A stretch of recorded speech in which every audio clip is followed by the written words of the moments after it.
Bosen bikin super kantuk, dibelai angin pula. Waktunya super. Super mulai ngecreng, asamnya wow, super shocking, manis di ending.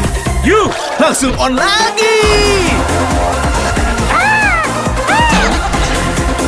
Super mulai ngecreng, langsung on lagi. Cobain yuk.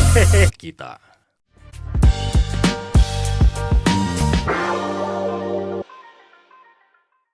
Pemirsa, Anda masih bersama kami, saya Dodi The Kaiser. Saya Don Bosco Slam. Tentunya dalam Super Don, Super Opini, dipersembahkan oleh Super Sour Candy, meleknya jreng, langsung on lagi. Kalau sama Pak Susno, jreng terus kayaknya ya. On terus.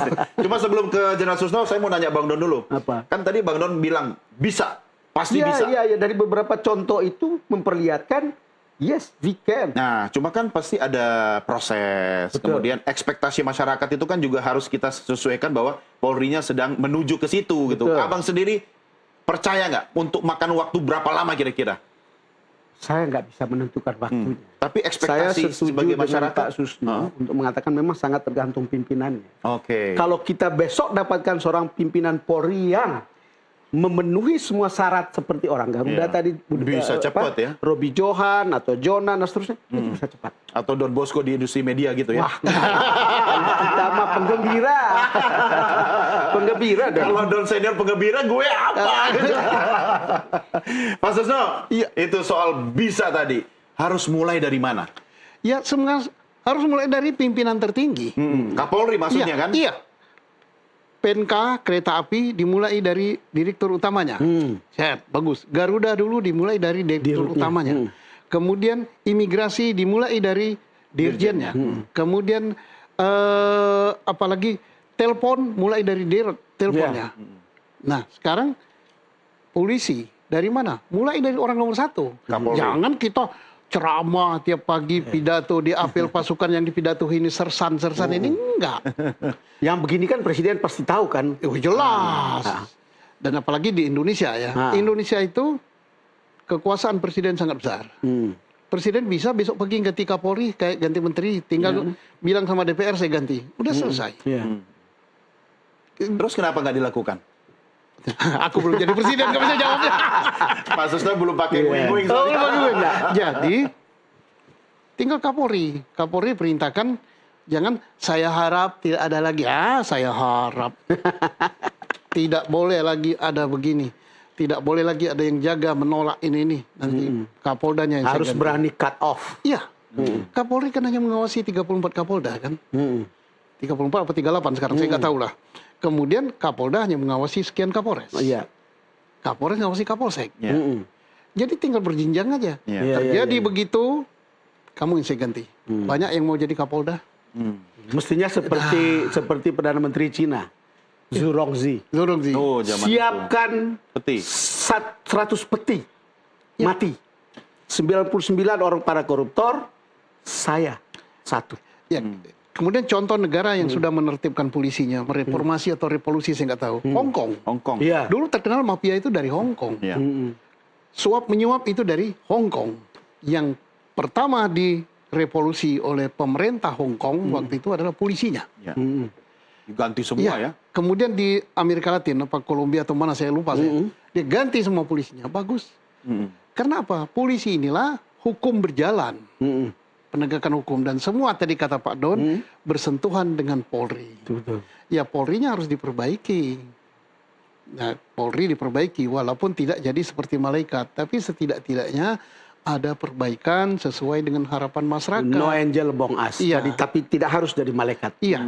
Tapi kalau sudah sampai rakyat misalnya mencemooh dengan lagu bayar. Yang dicari yang nyanyi. Mau Iya. diperiksa gitu. Iya. Ini kan yang gatel di sini, yang dikukur di sini. Jadi mestinya dia mengapa Tidak sampai begitu menyelesaikan masalah. diselidiki. Nah, Jenderal Susno, tadi saya search lewat AI ya. Apa saja modus operandi mafia polisi? Coba. Terus Mafia- dijawab begini. Pertama, pungutan liar. Pungli. Kedua, suap. Ketiga, pengaturan kasus. Keempat, pemalsuan dokumen. 5, pemerasan. 6, kolusi dengan kejahatan. 7 penggunaan kekuasaan, 8 penyalahgunaan wewenang, 9 pengaturan razia, 10 penggunaan jaringan. Maksud saya, kalau kita sebut semua ini berhubungan dengan masyarakat. Ya. Jadi kalau kita daftar satu-satu, mungkin ini tidak selesai bukunya tebal segini ya. Semua.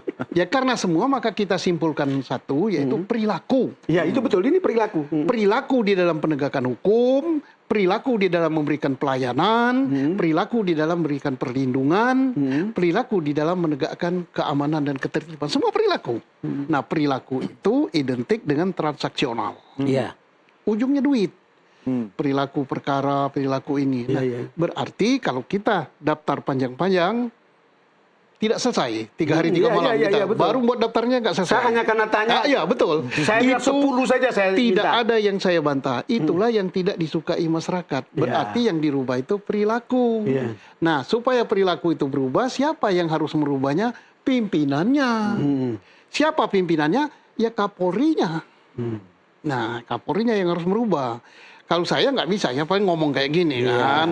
Nanti paling saya dikomentari di apa? Di YouTube. Pak Susno Omdo. Ya memang. Saya nggak punya kekuasaan. Tanda tangan saya nggak laku kok. Tapi kalau urusan durian sama kopi lah. Saya jagonya. Cuma Jenderal, kalau bicara internal Polri sekarang ini, Anda masih percaya nggak ada orang-orang seperti Jonan kayak di luar sana misalnya yang bisa menjadi leadernya Polri? I believe very much. Banyak sekali. Banyak sekali. Tetapi mereka tertutup. Karena mereka tidak mau pendekatan bermain politik, tidak mau pakai uang, tidak mau pakai apa-apa, tidak terlihat. Emas masih banyak, tapi tertutup oleh lumpur. Tapi kan tetap emas mestinya, tetap walaupun emas. lumpur. Tapi kan emas ini tidak laku. Mana emasmu dalam lumpur? Yang 52 orang tim ini emas atau lumpur, Jenderal? Silakan masyarakat yang menilai. Atau silakan polisi sendiri yang menilai. Gitu. Aku nggak mau komen gitu. Jadi bayangkan apa nggak hebat polisi itu. Gajinya mungkin di bawah UMR. Hidup di Jakarta. Tidak punya rumah. Tidak punya mobil. Dia naik bis, dia naik kereta api, berdinas dengan baik. Diharuskan dia menjaga keamanan, bentrok dengan orang, dilempari botol, dilempari apa. Yang dilempar bukan jenderalnya kok, mereka yang kepalanya kena. Tapi mereka masih setia bertugas dengan baik. Dan yang begini kan banyak sebetulnya. Banyak sekali, ratusan ribu. Tetapi yang ngongkang-ngongkang di atas, yang sini, sini.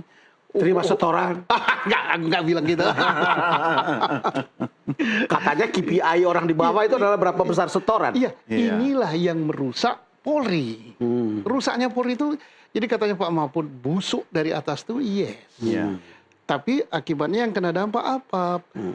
Bayangkara-bayangkara di lapangan yang sudah menderita, kemudian bersedih, capek, mikirkan anak istri,